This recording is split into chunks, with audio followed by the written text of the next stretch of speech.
Você está no canal Mapa do Dia com o pastor Oswaldo Lima. Estamos hoje na segunda-feira, 1º de julho de 2024. Estamos começando um novo mês.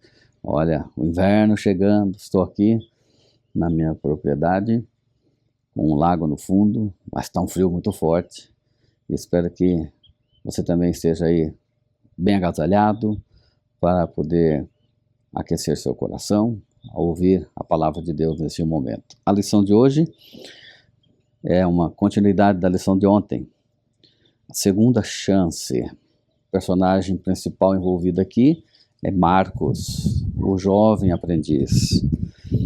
E nós encontramos na lição de hoje, pelo menos na minha pesquisa, 3 pontos cruciais, importantes para a gente analisar e extrair para nós uma aplicação prática. Vamos analisar esses 3 pontos e depois vamos ver o que é necessário para você ser um missionário bem-sucedido. Primeiro ponto, todos nós precisamos de uma segunda chance. Não é fácil quando você lida com pessoas, quando você espera demais, tem uma expectativa sobre alguém e essa pessoa te decepciona, essa pessoa não dá o mesmo valor, não entende a sua mentalidade, o seu ponto de vista. Fica difícil para que a gente entenda e estenda a mão e diga, vamos começar de novo. Mas eu creio que a Bíblia deixa claro que nós todos precisamos de uma segunda chance. Se não fosse assim, nós também não estaríamos aptos, nunca vamos estar para a salvação. E no caso aqui, Marcos, ele reflete melhor. Eu fico imaginando o encontro de Marcos com a sua mãe quando ele volta para casa. O que você está fazendo aqui, menino? Não dá, para mim não dá. E começa a contar das dificuldades, das durezas do campo, da personalidade dura do apóstolo Paulo, tratamento às vezes até severo. Ele tinha essa tendência, treinado nos exércitos, para comandar, dar ordens aos soldados, e ele talvez não tenha sido uma boa referência, um bom momento ali junto com esse fracasso do menino. E a gente vê aqui retratado que nesta hora em que Marcos reflete, analisa, estuda mais, ele vai buscar, vai pesquisar sobre Jesus, vai se aproximar de pessoas menos rigorosas, como Pedro, e ele é influenciado, e ele começa a refletir e pensar, eu cometi besteira, eu cometi um erro, e nós não podemos deixar que o orgulho, a vaidade tome conta do nosso coração. Quando erramos, assumir, erramos, ou errei. Não, preciso recomeçar, preciso de novo de uma nova oportunidade e definir o que realmente move você. Qual é a motivação principal que está no seu coração. E Marcos, felizmente, ele teve uma retomada de decisão. Eu vou voltar para a missão, eu quero voltar para a missão. E não tinha por onde recorrer, por onde recomeçar. E ele se aproxima do seu primo, porque Barnabé era seu primo. Então, talvez aí o parentesco acabou ajudando de certa forma. Mas qual é agora a grande dificuldade? É que Barnabé volta a falar com Paulo e Paulo está irredutível. Então eu chego aqui no segundo ponto do nosso estudo, reflexão desse estudo de hoje. Nem sempre os líderes concordam em tudo. Por mais que estejamos envolvidos na missão de Deus, nem sempre vamos, como seres humanos, ter os mesmos pontos de vista. Aqui em 2 Coríntios 11, versos 23 a 28, Paulo vai praticamente deixar claro por que ele não aceitava João. E ele começa o texto com uma pergunta: são ministros de Cristo? Falo como fora de mim? Eu ainda mais. Em trabalhos, muito mais em prisões, em açoites sem medida, em perigos de morte, muitas vezes. 5 vezes recebi dos judeus uma quarentena de açoite menos um. Fui 3 vezes fustigado com varas, 1 vez apedrejado, em naufrágio, 3 vezes. Uma noite e um dia passei na voragem do mar, em jornadas, muitas vezes, em perigos de rios, em perigos de salteadores, em perigos entre patrícios, em perigos entre gentios, em perigos na cidade, em perigos no deserto, em perigos no mar, em perigos entre falsos irmãos, em trabalhos e fadigas, em vigílias muitas vezes, em fome, sede, em jejuns muitas vezes, em frio e nudez, além das coisas exteriores. Há o que pesa sobre mim diariamente, a preocupação com todas as igrejas. Paulo está esboçando motivos de sobra de que ele não podia ter João Marcos. Tem o meu perfil, o que eu passo, o que eu já passei, e o que ele esperava realmente ver naquele menino que abandonou o ministério a princípio.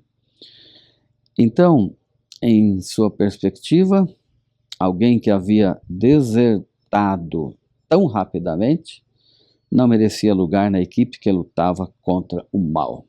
Paulo raciocinava claramente: esse menino não serve, vai me deixar na mão, a missão precisa de gente mais firme.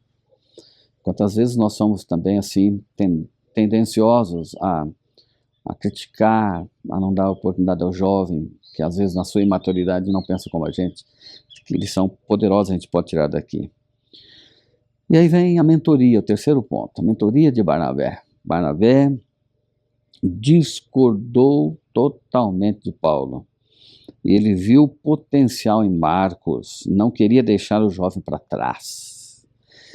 E apesar de Barnabé ser uma pessoa do bem, da paz, passivo, a discussão foi tão grande que eles tiveram que separar a equipe. Saulo se aproximou de Silas e Barnabé tomou João Marcos. Então, a cisão, 2 equipes para a missão. E nós encontramos aqui que, a princípio, pode ter sido prejudicial, pode ser negativo, mas às vezes os pontos de vista divergentes podem levar a gente a aumentar nossa equipe, tirar forças da fraqueza. E o que me chama a atenção aqui na mentoria de Barnabé é a habilidade que ele tinha de olhar para o potencial e não para o fracasso. Muitas vezes nós nos detemos muito nos erros, nos fracassos, nos pontos negativos, e nossas relações ficam difíceis porque a gente não consegue valorizar o de bom que as pessoas têm. Marcos claramente recuperou-se do seu fracasso. Ele se apoiou na confiança que seu primo Barnabé depositou nele. Veja que coisa interessante para a gente analisar. Qual a aplicação prática de tudo o que nós estamos vendo na lição de hoje? A obra exige paciência, altruísmo, bravura, devoção, fé, disposição para sacrificar-se e, se necessário, dar a própria vida pela pregação do Evangelho. Que coisa esplêndida, né? E Marcos, a princípio, não estava preparado para isso, mas em meditando em Cristo, em se preparando melhor, ele compreendeu mais do que nunca, melhor do que ninguém, que ganhar a Cristo é um infinito lucro do que ganhar o mundo e perder a vida. Ter a Cristo é a coisa mais preciosa. E para mim, para terminar aqui no comentário da lição, no livro Profetas e Reis, Ellen White fala: o sucesso de qualquer missão será proporcional ao entusiasmo e à perseverança com que o trabalho for levado adiante. Essa missão de levar o Evangelho, de falar de Jesus, ela é uma luta diária contra o pecado, contra a maldade, contra as hostes de Satanás. E essa missão requer homens que na sua obra sejam devotos, tenham coragem moral, intenso amor pelas almas e zelo que nunca enfraquece. Eu preciso ser uma pessoa assim. E Deus espera que você também seja. Deus precisa de homens e mulheres que, mesmo dando indícios de fracasso, se recuperem. Quem sabe hoje você ou eu estejamos passando por isso. Vamos aprender a lição de que Deus nos dá uma segunda chance. Quero orar por você. Obrigado, Senhor, por ser tão bondoso e tão amorável conosco. Ao estender seu amor e seu convite e nos dar uma segunda chance sempre. Ajuda-nos a aproveitar as oportunidades e ajuda-nos a sermos mais cuidadosos e amorosos com as pessoas quando erram. Olhando para o ponto de vista, olhando para o ponto forte, não para o fracasso. Em nome de Jesus. Amém. Eu sigo o mapa do dia. E você?